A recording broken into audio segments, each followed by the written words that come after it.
त्यामुळे त्याला डिव्हिजन आलेलं आहे.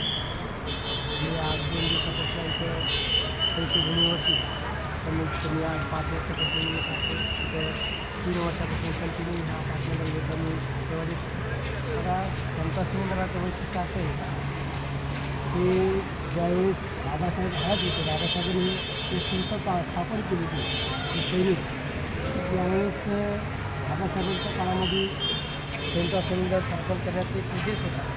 बघा त्यावेळेस आपल्या लोकांवरती अन्याय अत्याचार व्हायचा की बाबासाहेबांच्या मनात एक संस्था निर्माण झाली, आपल्या समाजाचं संरक्षण करण्यासाठी आपले सैनिक झाले पाहिजे. त्यासाठी आपल्या बाबासाहेबांनी हे सैनिक आपले समाजाची सेवा करण्यासाठी हे सैनिक स्थापन केले. तेव्हापासून ते आज हे समुद्राची अहोरात्र